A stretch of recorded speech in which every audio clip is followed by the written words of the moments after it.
N'est-ce pas? Si c'est lui, je n'ai pas peur. Tchegboro est là, non? Il me voit, il m'écoute. Je dis son nom. Ouais. Si c'est Marcel, je vais dire c'est lui. Oui. Donc vous n'avez aucune certitude par rapport à la description de cette personne. En tout cas, je ne peux pas dire que c'est réellement est-ce que c'est Marcel ou quoi. Mais c'était une personne de taille moindre, très agitée vraiment. D'accord. D'accord. Est-ce que vous savez que le camp Koundara, actuel camp Makambo, était la tanière de cette expédition punitive? Non, je ne savais pas cela.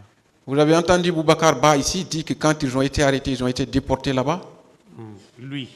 Mais moi, je n'ai pas été déporté là-bas, donc je ne peux pas rien dire de là-bas. Est-ce que vous aviez connu Bégré?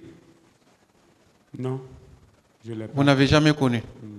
Donc, vous ne pouvez pas faire un parallèle entre cette personne aussi et Bégré.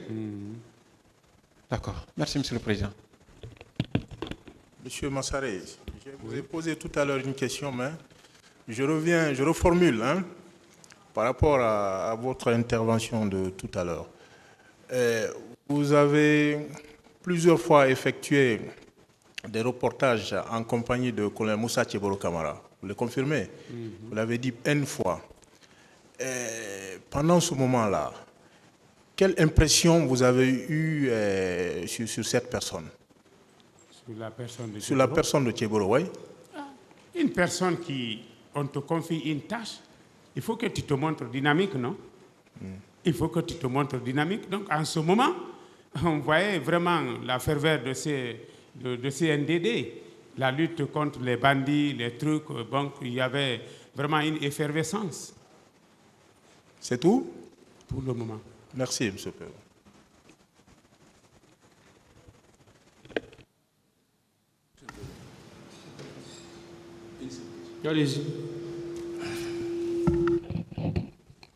Merci, Monsieur le Président, honorables assesseurs. Monsieur Massaré, le pasteur que vous avez vu derrière ces moutons, il les mettait dans le rang chaque fois qu'un d'entre eux faisait défection. Ce pasteur-là, il était de terre noire? Les mains qui étaient dehors ici étaient noires. Terre noire? Oui. Taille moyenne? Oui. Un peu gros? Oui. D'accord. Et si on rhabillait ce pasteur-là dans la même tenue et qu'on le mettait dans un groupe de militaires, vous pouvez le reconnaître? À cause de l'âge, le visage change et franchement, les choses, ça peut être compliqué. Puisque vous dites qu'il portait un gilet, oui. N'est-ce pas? S'il reporte le même gilet, on le met dans un groupe de militaires, vous pourrez le reconnaître? C'est là-bas le problème. Vous ne pourrez pas. Je ne pense pas que je vais le reconnaître. Parce que si j'avais regardé et que j'ai vu un signe particulier qui faisait que je peux me rappeler un peu de lui, quand on le rhabille, ça peut venir à mémoire. Comme cette voix que j'ai entendue il y a plus de 10 ans.